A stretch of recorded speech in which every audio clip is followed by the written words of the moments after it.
하나님 말씀 받겠습니다. 열왕기하 23장 1절부터 7절까지 봉독해 드립니다.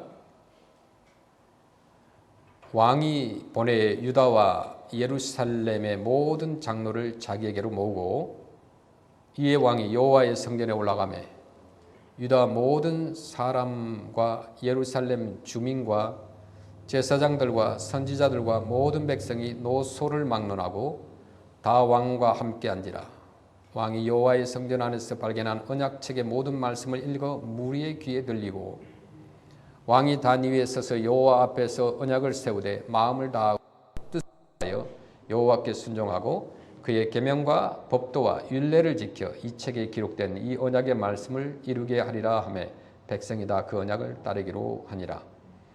왕이 대제사장 hil기야와 모든 부제사장들과 문을 지킨 자들에게 명령하여 바알과 아세라와 하늘의 일월 성신을 위하여 만든 모든 그릇들을 여호와의 성전에서 내다가 예루살렘 바깥 기드론 밭에서 불사르고 그것들의 재를 베델로 가져가게 하고 옛적에 유다 왕들이 세워서 유다 모든 성읍과 예루살렘 주위의 산당들에서 분향하며 우상을 섬기게 한 제사장들을 폐하며 또 바알과 해와 달과 별대와 하늘의 모든 별에게 분향하는 자들을 폐하고 또 여호와의 성전에서 아세라 상을 내다가 예루살렘 바깥 기드론 시내로 가져다가 거기에서 불사르고 빻아서 가루를 만들어 그 가루를 평민의 묘지에 뿌리고 또 여호와의 성전 가운데 남창의 집을 헐었으니 그곳은 여인이 아세라를 위하여 휘장을 짜는 처소였더라. 아멘.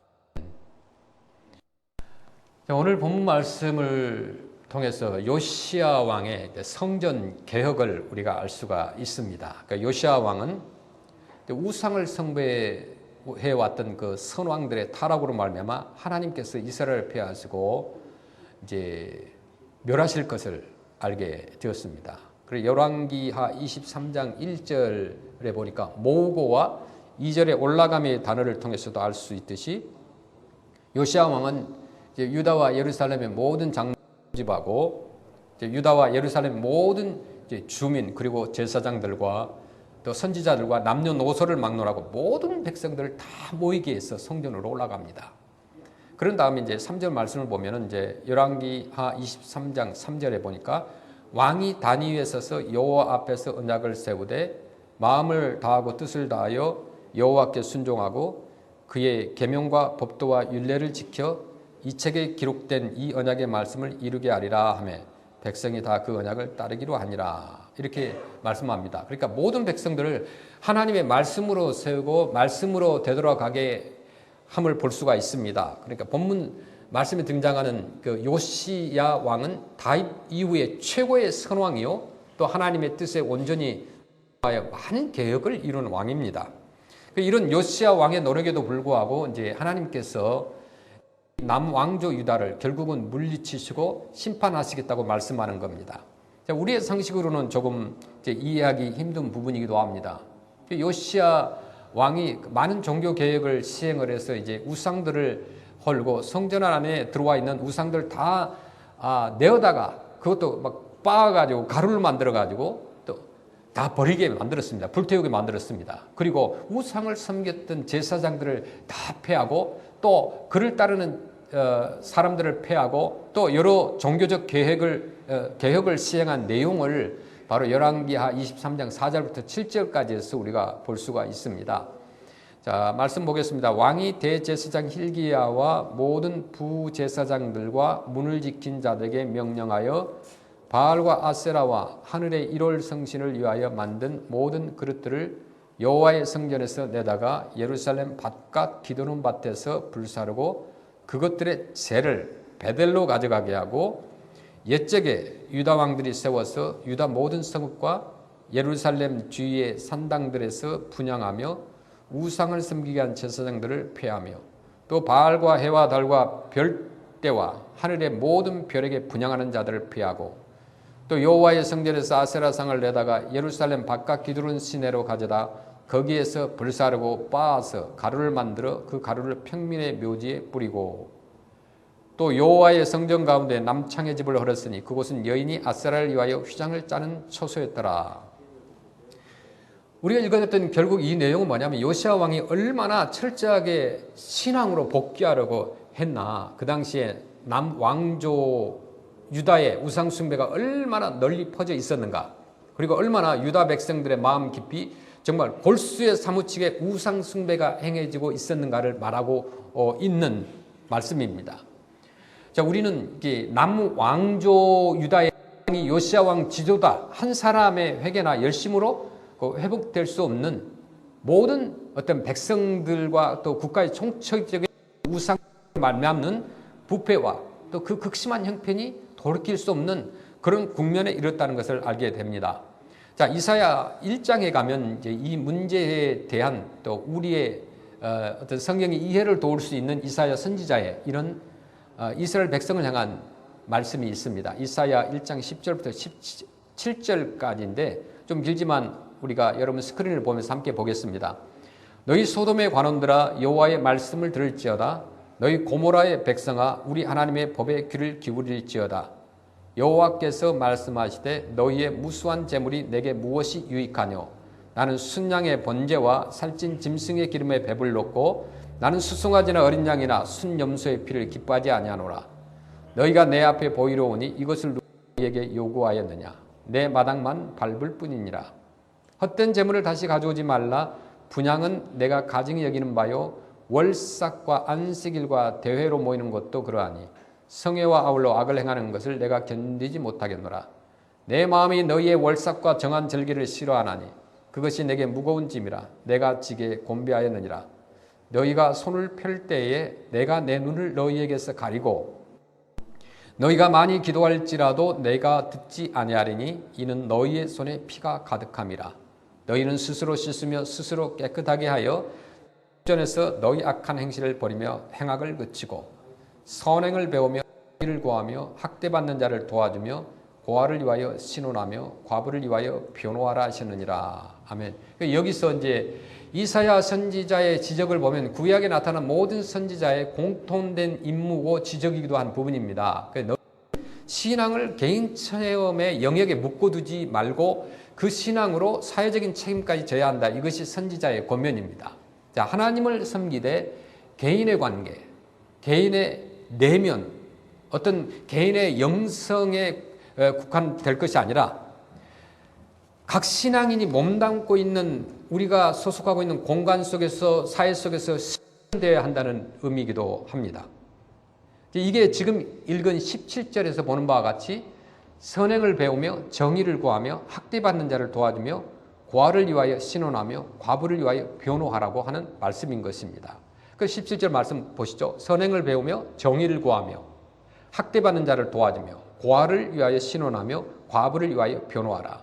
그 지금 요시야 왕의 개혁 사건을 통해서 알게 된 것은 한 나라의 붕괴, 한 사회의 붕괴는 그 사회나 나라가 하는 근거와 기준의 어떠함과 밀접한 관계가 있다는 것을 말해주고 있습니다. 그러니까 어떤 사회나 나라가 유지되려면 그 유지할 근거가 분명해야 되는데 그것은 물질적인 것보다는 정신적인 것이라는 것입니다.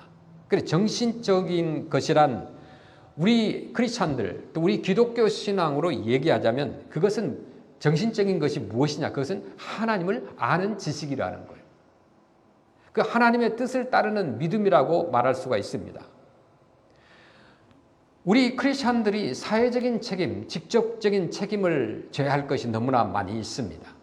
이스라엘 백성들이 이제 북왕조 이스라엘이나 남왕조 유다가 우상을 섬기는 것이 즉 하나님을 외면했다고 하는 그 사실 하나라도 분명히 심판받을 조건이 됩니다.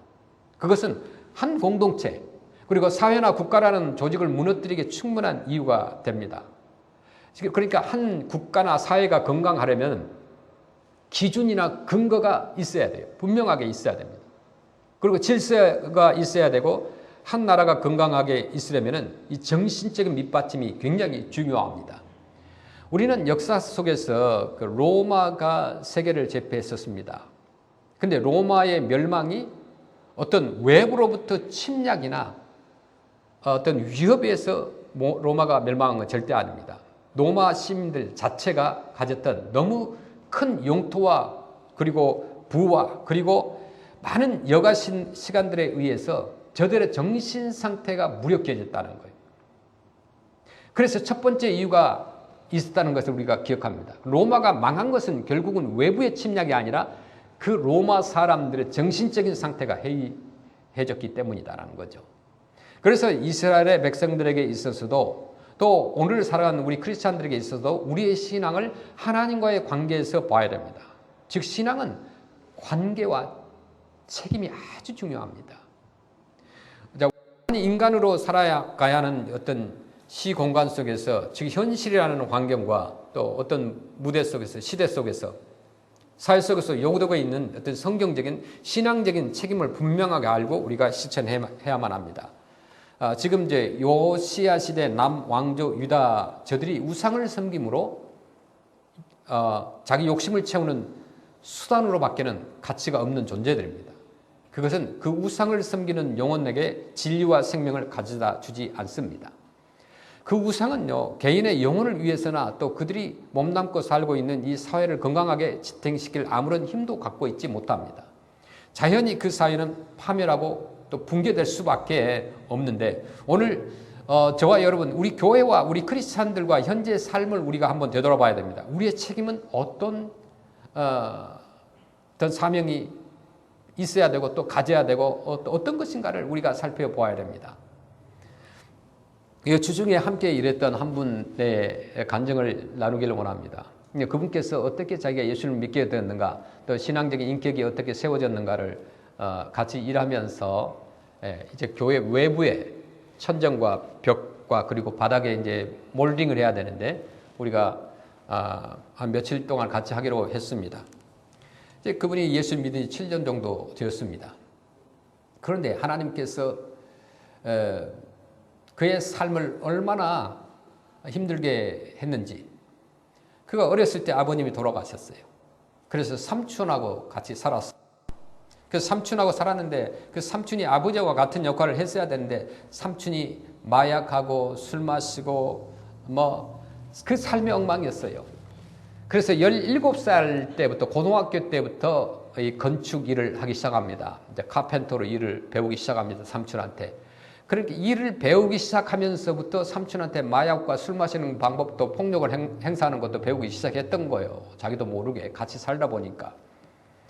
그래서 집도 그래서 일하고 얻은 돈 가지고 모텔에서 머물면서 또 일 끝나고 나면 술을 마시고 마약을 하고 그런 삶을 피폐한 삶을 살았습니다. 그러다가 어쩌다가 결혼을 했는데 그 아내가 그 남편을 전도하기 위해서 무척 애를 썼습니다. 그런데 그 아내가 얼마나 힘들었는지 결혼하고 애들을 낳았는데도 불구하고 그 남편이 계속해서 마약과 술을 먹고 폭력을 행사하고 그런 것입니다. 그래서 그렇게 기도를 했답니다. 하나님, 제 남편이 예수를 믿고 변화되든지 아니면 주님께서 데려가든지 둘 중에 하나 해주세요 라고 간절히 기도했답니다. 그 말을 이 남편이 예수 믿고 나니까 아내가 하더랍니다. 어느 날 똑같이 술을 마시고 마약을 하고 모텔에서 삼촌하고 둘이 이렇게 마약을 하고 있는데 갑자기 주님께서 자기에게 너가 분명히 교회를 나갈 것이다. 지금 마약과 술을 끊어라. 더 그런 하나님께서 자기에 주신 확신과 어떤 음성이 들렸답니다. 그래서 자기가 혹시 마약에 취해서 잘못 들었나 싶어가지고 하나님, 그러면 교회는 가겠는데 술은 당분간 끊지 않고 가면 안 되겠습니까? 그렇게 물었다요. 그러니까 또 하나님께서 아니다, 너 술도 완전히 끊게 될 것이다. 그렇게 얘기를 하고 잠을 자고 그 다음날 일어났대요. 그런데 아침에 일어났는데 너무나 그게 꿈인지 생시인지 잘 몰라가지고 그만큼 계속해서 뇌리 속에 하나님께서 그분에게 들려주는 음성이 있었다는 거예요. 그래서 일을 갔다 와서 다시 이제 술을 마시는데 그 전에 그렇게 달콤했던 술을 마시니까 입에 막 쓴내가 나더랍니다. 입이 써가지고 술을 입에 댈 수도 없었다는 거예요. 그리고 마약을 들이켰는데 그 마약을 할 수 없을 만큼 코가 다 이렇게 냄새를 맡을 수 없게 돼버렸답니다. 그래서 가지고 있던 마약을 다 버리기도 하고 술을 마시지도 않고 그러면서 내 삶이 이렇게 돼서 죽는 건가 그러면서 다시 자기가 어렸을 때 교회를 나갔기 때문에 하나님 앞에 기도를 했다면 하나님 살려주세요. 이제 아무 냄새도 맡을 수가 없습니다. 그때 하나님께서 확신을 주었답니다. 너가 이제 신앙생활을 할 것이고 마약을 끊을 것이고 술을 끊을 것이다. 이제 그 확신을 목사님에게 주셨어요. 그래가지고 바로 이제 주일에 아내랑 함께 내가 교회를 가야 되겠다. 그러니까 아내가 너무 놀란 거예요. 뭐 마약하고 술 먹고 집에도 들어오지 않는 사람이 갑자기 교회 간다고 하니까 그때에 아내가 그런 기도를 몇 년 동안 했다는 거예요. 내 남편을 데려가든지 아니면 변화를 시켜주든지 그렇게 하라는 거예요. 그래서 자기가 그때 하나님의 음성을 들으면서 정말 어린아이와 같이 팍 울었다고 합니다. 자기의 삶과 인격이 완전히 바뀌기 시작한 거예요. 그로부터 완전히 술을 절대로 마실 수가 없답니다. 술을 대기만 하면 막 입에 막 어떤 쓸개를 먹는 것처럼 너무너무 쓰고 마약을 하는 데 있어서 냄새를 못 맡을 만큼 코를 완전히 하나님께서 막아버렸습니다. 그래가지고 마약도 끊고 술도 끊고 그분이 이제 공부를 하게 되고 결국 목사가 되었습니다. 그리고 자기가 그동안에 20년 동안 일했던 그 카펜터 그 기술을 이제 교회를 수리를 하고 또 가난하고 힘든 사람들의 집을 수리를 해주고 복음을 전하면서 그렇게 지금 현재 왕성하게 이 지역에서 사역을 하고 있고 저한테 지난주에는 자기 유스 패스터로 어느 교회에 가게 되었다 이렇게 자랑을 또 하시더라고요. 너무너무 좋은 거예요. 예수 믿은 지 7년밖에 되질 않았어요. 그의 삶이 얼마만큼 마약과 술에 쩌들었었는지 폭력과 폭언과 아이들을 너무너무 아이들에게 폭언을 했기 때문에 아이들이 겁이 나서 경찰에 신고를 하지 못했대요. 그러니까 얼마만큼 이 사람이 악했느냐면 만약에 아내나 아이들이 경찰에 신고를 해가지고 경찰이 집에 도착하면 가족들 다 죽이겠다고 했다. 뭐 그때는 뭐 이게 술과 마약을 했으니까 뭐 좀 뭔가 핵가닥 할 거 아니에요. 뭐 다 총이 있으니까 가족들 죽을 수도 있잖아요. 그러니까 아내가 아이들도 막 그런 걸 신고도 못하고 끙끙대고 있었는데 예수님 믿고 나니까 자기의 그 잘못된 과거나 이런 것들이 다 그 화면에 나타나는 것처럼 다 보이더라 합니다. 그래가지고 그 아이들을 붙잡고 자기의 모든 잘못된 것을 다 회개하고 정말 앞으로는 정말 좋은 아빠로 살겠다.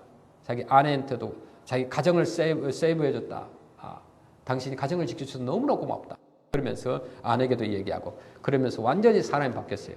저 사람이 지금 보면 저 사람이 과연 술을 마셨던 사람인가 마약을 했던 사람인가 그럴 정도로 완전히 바뀌었어요. 하나님 그의 마음을 완전히 바꿔버린 거예요.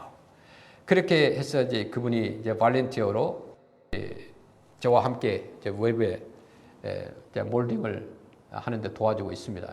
많이 왔어요. 많이 와서 이렇게 도와주기도 하고 자기 일이 있으니까 함께 도와주기도 하고 또 기술도 가르쳐 주기도 하고 20년 동안 했으니까 얼마나 잘하겠습니까?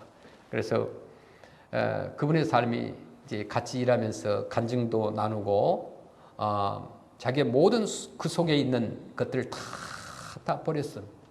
자기에게 그게 술병이 우상이었고 마약이 우상이었습니다. 그런데 예수 믿고 나니까 그것이 아무 소용이 없더라 이거예요. 자기가 1시간당 80불을 받았습니다. 1시간당. 건축하고 그 기술이 좋은 목수들은 1시간당 80불을 받는다 합니다. 그래서 돈을 많이 벌었는데 집에 한 푼도 갖다 주지 않고 그런 술과 마약에 그런 것에 허랑방탕한 삶을 살았던 사람이 예수님을 믿고 나서 그의 삶이 바뀌고 이렇게 하나님 앞에 목사가 되고 헌신이 된 겁니다. 그래서 자기 과거의 할아버지, 아버지 때 그런 이야기를 쭉 합니다. 그러니까 아이리시인데 자기 아버지도 마약, 할아버지도 마약, 삼촌도 마약. 그 집안이 다 그런 마약의 대대로 계속해서 이렇게 대물림을 받았다는 거예요. 그 중에 한 사람이 중간에 확실하게 예수님을 믿었으면 그것이 끊어져서 그 자손들에게 있어서 정말 아름다운 삶을 살 텐데 하면서 정말 안타까워 하더라고요. 그 누구도 그 가정에 예수님을 믿고 교회 가라고 이렇게 하지 않았는데 자기 때에 와서 자기 아내가 그렇게 간절히 예수님 믿는 아내가 간절히 기도했더니 그의 삶이 바뀌고 그 자녀들도 날마다 아침마다 기도하면서 교회에서 열심히 전도도 하고 유스 아이들 학교 끝나면 가서 전도하고 그런데 이 아이들이 또 공부도 너무 잘하는 거예요. 뭐 참 자기는 알 수가 없다며. 자기가 예수 믿고 나서 그 아이들이 삶이 바뀌는 거예요.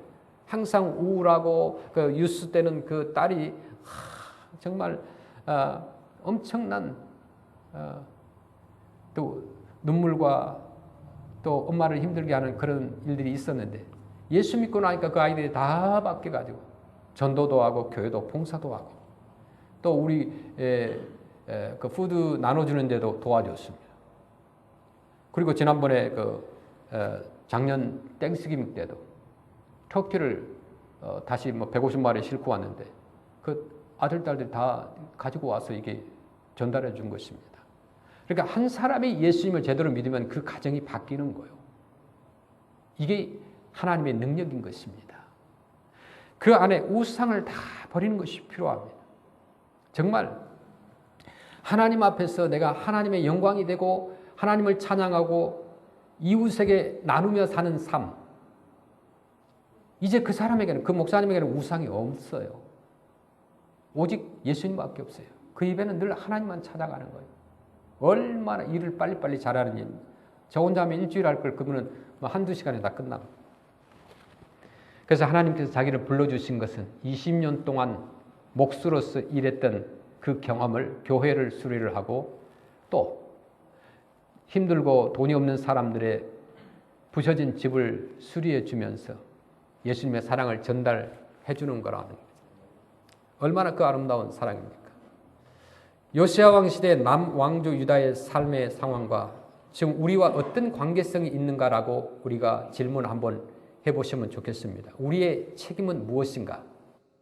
이 역사를 봄으로써 말씀을 통하여 하나님께 주시는 은혜를 우리가 생각해야 됩니다. 우리가 살고 있는 이 사회, 지금 인터넷이라고 하는 바다 같은 넓은 정보망, 이제 다 세계화가 되어서 지구 반대편에서 일어나는 일, 여러분들이 실시간으로 볼 수가 있습니다.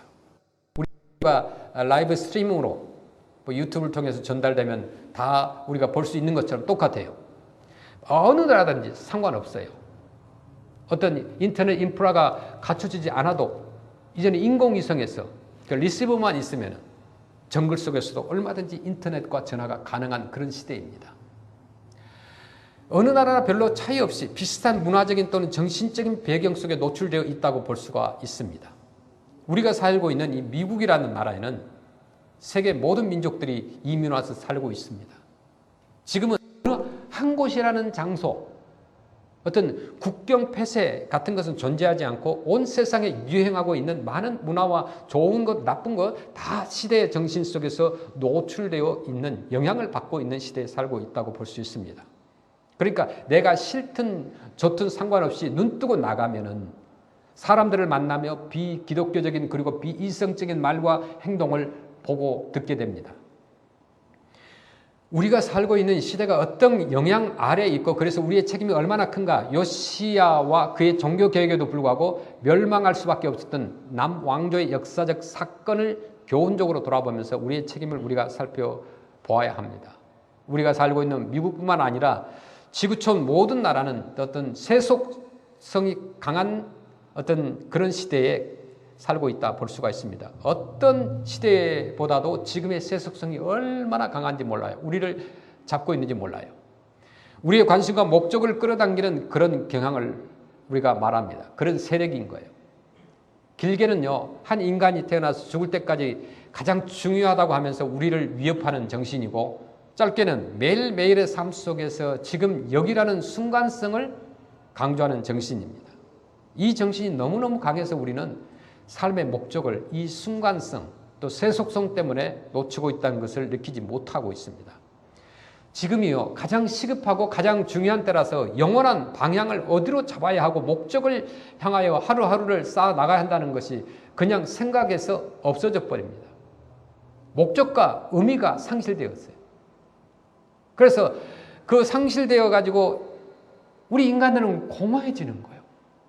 그 어느 때보다도 오늘날 정말 재미있는 일이 많은 시대인데도 불구하고 그 어느 때보다도 우리의 삶은 버거워졌어요. 우리가 목적과 의미를 상실해서 공허해지면 우리 인생이 공허해짐으로써 끝나는 것이 아니라 의미를 공허하게 만드는 것을 오히려 즐기게 됩니다.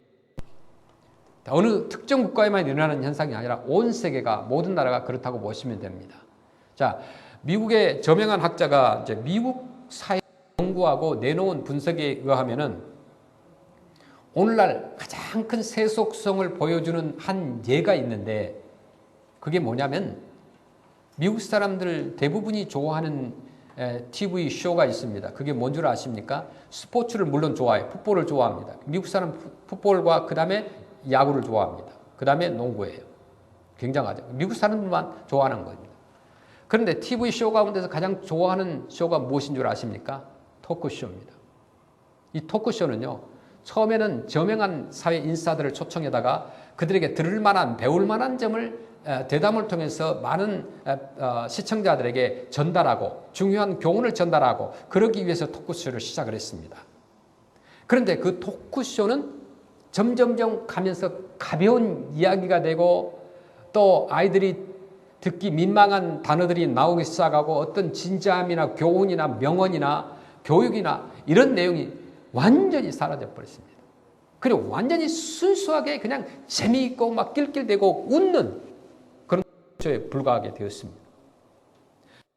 지금 이 시대에 살면서요, 진짜 진지함을 잃어버린 시대에 살고 있다는 거예요. 우리가 살고 있는 지금 이 시대에 모든 것은 의미의 문제가 아니고 화폐가 가치가 되고 말았다는 거예요. 사실 어떤 도덕이나 어떤 인격, 성품 이런 것들은 돈으로 환산할 수 없는 큰 가치임에도 불구하고 지금은 뭐든지 돈이에요. 아니면 인격이 있다고 생각을 합니다. 돈을 많이 준 사람이 나에게 인격자라고 생각을 합니다. 성품이 좋다고 생각합니다. 운이 그래서 사람들은 그렇게 생각합니다. 돈을 모든 것에 가치를 두기 때문에 운이 좋은 사람과 운이 나쁜 사람으로 이분화되었어요. 성공한 사람은 운이 좋은 사람이다. 성공하지 못한 사람은 운이 나쁜 사람이다. 저 사람이 어떻게 노력했고 저 사람이 어떻게 성실했는가 그 과정을 따져보지 않습니다. 다시 말하면 순진한 바보고 성공한 사람들은 아주 영특한 사람이라고 생각을 합니다. 성실이란 말을 갖다 붙일 필요가 없게 되었어요. 그래서 우리는 진지함과 성실함이라는 것을 빼앗기고 사는 이 시대에 우리가 지금 속해 있다는 것이죠. 진지하면 답답하고 어떤 올드하고 권위적이다라고 합니다. 성실하면 융통성이 없다 하고 바보 같고 고지식하다고 합니다. 자, 기독교는요, 그 무엇보다도 진지함과 성실함이라는 것이 기초가 되어야 돼요. 하나님이 누구시냐부터 출발하는 거죠. 하나님은요, 진실하시고 창조주 되시고 하나님 되시며 심판자 되시는 하나님, 우리를 당신의 형상으로 만들어 당신의 뜻을 이루시는 하나님이라는 사실을 그 무엇과도 바꿀 수가 없고 외면할 수 없는 진지함이고 또 성실한 진리라는 것이죠. 그러나 그것이 외면되는 세상 속에 살다 보니까 우리가 세상 속에 들어가 진지함과 성실함을 놓고 사람들과 정면으로 우리가 가진 진리와 생명이라는 것으로 싸우기보다는 우리끼리 있을 때 어떤 말이 통하고 이해되는 사람끼리들만 신앙 안에서도 위선적으로 살고 있다는 것이 문제라는 거예요. 그래서 저는 끼리끼리 그걸 별로 좋아하지 않아요. 뭐 인간은 본성적으로 끼리끼리를 다 좋아합니다. 뭐 성을 따라서, 뭐 학교 출신 따라서, 지역 출신 따라서 끼리끼리. 어찌 보면 우리 한국 사람들끼리도 마찬가지예요. 한국 사람들만 모이는 교회가 아니라 그런 끼리끼리라고 볼 수 있어요. 물론 좋은 것이 있습니다. 당연합니다. 인간의 본능이겠죠. 그럼 모든 것이 오픈돼야 돼요. 끼리끼리가 아니라 우리는 하나 섞여 살아야 되는 것이다. 오늘날 교회들이 부흥했지만요, 오늘날 교회들이 사회적인 영향력과 책임에서는 대단히 미흡하다는 것을 우리가 볼 수가 있습니다. 왜냐하면 우리는 신앙이 하나의 형태로 나타나고 명분으로 나타내는 일에는 그 어느 교회들보다도 어느 나라보다도 일도 잘하지만 우리 한국 사람들은요, 삶의 현장에서 정말 하나님의 백성다운 노릇을 하는 문제에 있어서는 우리는 많이 모자란 것을 볼 수가 있어요. 우리뿐만 아니죠. 모든 교회 성도들이 오늘날 똑같습니다. 우리가 이렇게 주일날 모이고 기도하고 성경 읽고 하는 것들이 나를 하나님의 자녀되게 한 하나님의 목적하심과 약속하심에 적합하다고 하면 안 됩니다. 우리는 각자의 삶의 모든 상황 속에서 어떤 하나님의 사람으로서 사는 것이 필요합니다. 마태복음 22장에서 어떤 율법사가 예수님께 나와서 질문을 하죠. 예수님, 계명 중에서 제일 큰 계명이 무엇입니까? 예수님께서 대답하시죠. 내 마음을 다하고 내 뜻을 다하고 성품을 다하여 주 너의 하나님을 사랑하라. 이것이 첫째 되는 계명이고 둘째는 이와 같으니 내 이웃을 내 몸과 같이 사랑하라 하셨으니 이 두 계명이 온 율법과 선지자의 강령이니라. 하나님께서 나를 찾아오신 그 은혜와 능력과 목적으로 모든 영혼들을 대하고 우리 인생에 주어지는 모든 일들을 직면하고 책임지며 살아야 된다는 것이죠. 그게 우리 크리스찬들의 책임입니다. 세상이요, 우리 크리스찬들을 보고 알아요. 기독교인들은 무엇 때문에 저렇게 살까? 우리는 성공을 위해서, 결과를 위해서, 보상을 위해서 사는데 저 기독교인들은 그것보다도 더 큰 이유가 있을 것이다. 우리와 다른 원리가 있을 것이다. 우리는 개인적으로 하나님 앞에서 신자된 책임을 지는 것과 함께 하나님이 나를 불렀을 때, 나를 부르신 그 시대, 그 자리, 우리가 속한 사회와 또 우리가 살고 있는 이 나라, 이 국가라는 책임에서 우리는 하나님의 자녀로서 최선을 다할 필요가 있습니다. 에베소서 5장과 6장에서 보면은 기독교 신앙이란 모든 삶의 영역에 적용된다고 그랬습니다. 부부가 된다는 건 뭐예요? 서로 사랑하는 것인데 그 사랑은 남편은 아내를 사랑하기를 그리스도께서 교회를 위하여 자기를 주신 어떤 사랑이고 아내는 남편에게 그리스도께 복종하는 신자의 자세로 이렇게 말씀합니다. 그러니까 부부는 개인이 가지는 열심이나 개인이 가지는 헌신이라는 최고의 정성을 가지고 부부로 사는 것이 아니라는 거예요. 아무리 헌신하고요, 최고의 정성을 해도 부부는 한 마음이 될 수가 없습니다. 하나님께서 말씀해 주신 대로 사는 것이 필요해요. 하나님이 짝지어 주셨고 믿음으로 살라고 예수 그리스도께서 교회를 사랑하는 것 같이 그리스도 앞에 순종하는 교회 같이 믿음이라는 차원에서 부부됨을 지켜내는 것이 필요합니다. 상대에게 희생을 강요하면 안 되죠. 누구와 비교하여 상대의 부족한 부분을 지적하여서 상처를 주면 안 됩니다. 있는 모습대로 인정하고 를 줘야 돼요. 믿었던 아내를, 믿었던 남편을 배신하면 안 됩니다. 믿음을 저버리면 안 돼요. 우리는 가정을 믿음으로 약속으로 지켜야 됩니다. 하나님이 그렇게 하라고 하니까 하나님이 좋은 결과를 주실 것이라고 믿고 행하는 거예요. 그것은 부모와 자식 간에도 요구되고 있어요. 부모를 왜 공경해야 됩니까? 오늘날 우리 자녀들에게 부모 공경하라고 하면요, 정말 부모가 알아서 사는 것이지 우리가 공경해야 됩니까? 그렇게 생각합니다. 그런데요, 신실한 크리스천들은 부모를 공경합니다. 부모는요, 성경에 하나님의 대리자라고 그랬어요. 부모를 잘 섬겨야 돼요. 부모가 부모답지 못한 사람도 많이 있기는 합니다. 그러나 부모를 공경하라는 십계명에 그 말씀이 들어있어요. 그리고 또 부모에게 말하죠. 자식들을 사랑하라고 그랬어요. 그런데 오늘날 많은 사람들이 자식을 마치 주식 투자하듯이 투자를 합니다. 그래서 어떤 보상을 받으려고 합니다. 그것은 사랑이 아닙니다. 에베소 성경 말씀은요, 상전과 종의 관계에도 얘기하고 있어요. 상전을 주님 모시듯이 모시라고 그랬어요. 그렇게 나가서 회사 생활하는 거예요. 직장 생활하는 거죠. 쉽지 않죠. 이 모든 것이 우리의 삶에 쉬운 것이 하나도 없어요. 이 땅에 쉬운 것이 어디 있어요? 사실 아침에 일어나기도 힘들어요. 밥 먹는 것도 힘들어요. 쉬운 것이 있어요? 말씀해 보세요. 이 땅에서 살아가면서 쉬운 것이 어디 있습니까? 호흡하는 거 쉽습니까? 어려워요. 우리 기독교 신앙이 가진 윤리와 도덕을 대신할 수 있는 건 세상에 없습니다. 최고의 도덕이고 최고의 윤리입니다. 그것은 사랑입니다. 그 책임은 우리 크리스찬들에게 있어요. 그 한 개인뿐만 아니라 그 개인이 몸담은 이 사회를 위한, 나라를 위한, 이 시대를 위한, 세상을 위한 하나님의 부르심이기도 합니다. 이 책임을 우리 크리스찬들이 져야 돼요. 마태복음 5장에 중요한 명령을 받고 있는데 오늘 우리가 생각한 이 맥락에서 내용이 분명해집니다. 마태복음 5장 14절부터 16절까지 보겠습니다. 너희는 세상의 빛이라. 산 위에 있는 동네가 숨겨지지 못할 것이요 사람이 등불을 켜서 말 아래 두지 아니하고 등경 위에 두나니 이러므로 집안 모든 사람에게 비치느니라. 이같이 너희 빛이 사람 앞에 비치게 하여 그들로 너희 착한 행실을 보고 하늘에 계신 너희 아버지께 영광을 돌리게 하라. 빛의 사명이 뭐라고 되어 있습니까? 사람 앞에 비추어서 사람들로 하여금 너희 착한 행실을 보게 하라. 착한 행실이라고 표현된 이 말이 갖는 깊이와 크기는요, 진리와 생명이 하나님이 우리에게 주신 것입니다. 나누어야 되는 거죠. 비춰야 돼요. 빛이 비추지 않는다면 그 역할을 못한다면 이미 사명이 오늘날 우리 많은 교회들은 세상에 빛이 되지 못하고 있습니다. 여러분 자랑스럽게 생각하셔야 돼요. 여러분의 교회를. 우리 교회를 자랑을 우리가 한다고 해서 사람들이 인정한다 그런 건 아니에요. 사람들이 알고 있습니다. 우리 교회가 어떤 일을 하고 있고 세상에 어떤 빛이 되고 소금이 되고 있는가를 사람들이 이미 알고 있습니다. 주중에 옆에 아파트에서 우리 몽 할머니 한 분이 오셨어요. 일하고 있는데 오셨어요. 그분이 영어를 정말 한마디도 못하셔요. 오히려 제가 몽말을 알아듣는 게 더 많을 정도예요. 그분이 뭐라고 말씀을 하시는데 알아듣지 못하지만 그 마음을 알겠어요. 뭐라고 말씀하시는 줄 여러분 아십니까? 한참 동안 얘기하시는데 결국은 푸드 그랬어요. 그 패키지가 있는 푸드를 좀 달라는 말씀이셨어요. 그것을 드렸어요. 그랬더니 얼마나 감사를 하는지.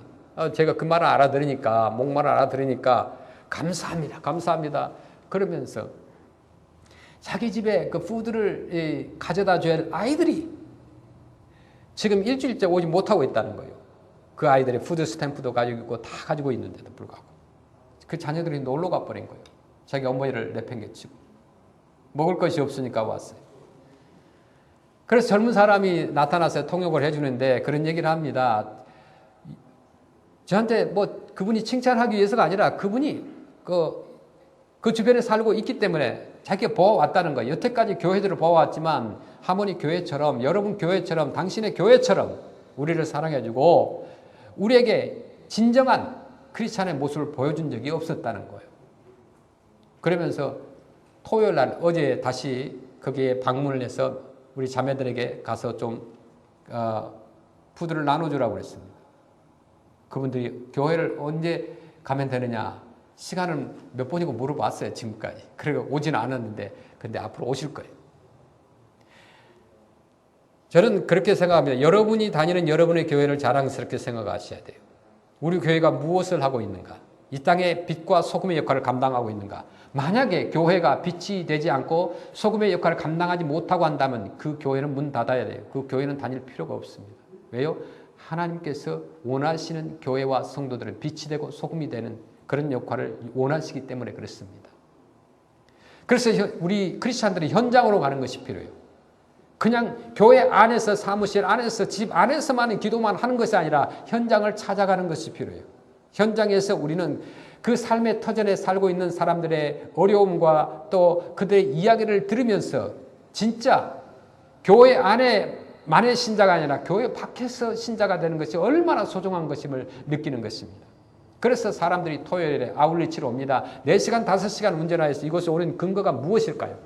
그들은 우리의 선교 현장에 같이 와서 현장을 보면서 그들의 삶의 의욕을 찾고 또 신앙을 회복하고 하나님께서 살아계심을 체험하기 때문입니다. 그래서 자기 돈 들여서 아침 새벽에 일찍 일어나서 도시락 싸가지고 이곳에 와서 땅을 파고 함께 선교를 교회를 수리해 나가는 거예요. 돈 줘도 못해요. 그분들이 다 어제 왔었던 분들은 대부분이 다 버클리 출신들이에요. 내는 그쪽 버클리 앞에 교회가 있는데 그 직장도 그쪽이에요. 전부 다 학교에서 근무하시는 분 교회 있고 IT 전문가도 있고 그 많은 사람들이 다 그쪽에 대부분 보니까 그 형제들은 다 버클리 출신이에요. 다 똑똑한 사람은 아니겠습니까? 그런데 왜 그 사람들이 그렇게 토요일 날 새벽에 5시 일어나서 각자 전부 다 먹을 걸 싸왔어요. 아침 점심을 싸왔어요. 여기까지 와서 한 번도 해보지 않은 땅을 파고 삽질을 몇 시간씩 하고 그 잔디 뿌리를 파고 그렇게 하겠느냐 이거예요. 제초제를 뿌리고 잔디에 덮을 넘느냐 이거예요. 딱 한 가지였어요. 제가 끝나고 나서 디보션 하면서 물어봤어요. 왜 이곳에 와서 이런 일을 하고 싶었었습니까? 다른 봉사할 수 있는 일도 많은데 딱 한 가지라는 거예요. 자기가 과거에 예수님 안 믿었을 때 어떤 삶을 살았는지 자기는 안다는 거예요. 어느 형제분이. 그래서 부활절 되기 전에 다음 주에 간증을 교회에서 한다고 합니다. 미국에 유학 가서 좋은 대학과 대학원을 가고 박사학위를 받고 좋은 직장을 다녔는데도 불구하고 자기는 신앙생활을 제대로 못했다는 거예요. 아니 제대로가 아니라 해본 적이 없는 거예요. 어렸을 때 교회 몇 번 가고 나서. 그리고 똑같이 그냥 골프나 즐기고 날마다 하는 일이 자녀들하고 함께 어디를 가는 것이 아니라 직장 끝나고 나면 밥 먹고 그냥 뭐 자기 할 일 하고 주말 되면은 운동하러 다니고 막 그런 삶을 살았었어요. 그러다가 어느 날 확실한 예수님을 만나게 된 거예요. 인격적인 예수님을 만나게 된 거예요. 그 인격적인 예수님을 만나게 된 계기가 뭐냐면 홈레스들 봉사를 가서 만났다는 거예요. 자기 회사에서 홈레스를 봉사하는데 그냥 친구가 한번 가자고 한다 해서 그냥 대답을 그래 어느 날 가겠다 그랬대요. 근데 어느 날 찾아와가지고 오늘 사람이 없는데 네가 꼭 가야 되겠다 그래서 따라갔는데 그 홈레스가 자기에게 축복 기도를 해주더래요. God bless 하면서 자기에게 내가 너를 위해 기도해 주겠다. 너는 음식을 줬기 때문에 나는 가진 것이 없지만 너에게 축복 기도를 해주겠다 하면서 예수님의 이름으로 막 축복하며 기도를 해주더래요. 그때 그분이 예수님을 알게 된 거예요. 만나게 된 거예요. 길거리에서 홈리스를 본 것이 아니라 그분에게 있어서는 예수님을 보게 된 거예요. 그 홈리스가 그분에게 기도해 줄 줄 어떻게 알았겠어요? 홈리스가 예수를 믿는 사람이라는 걸 어떻게 알았겠어요? 하나님께서는 그 사람을 통하여서 이 형제에게 예수님을 알게 만들고 그 모습 속에서 예수님을 발견하게 된 거예요. 그래서 그 후로 교회를 나가게 되고 자기는 여태까지 사무실 안에서만 일해왔는데 밖에서 육체적으로 노동하는 걸 해본 적이 없지만 그것을 즐겁게 하겠다는 거예요. 얼마나 일을 열심히 잘하는지 몰라요. 일을 마무리하고 다 끝냈어요.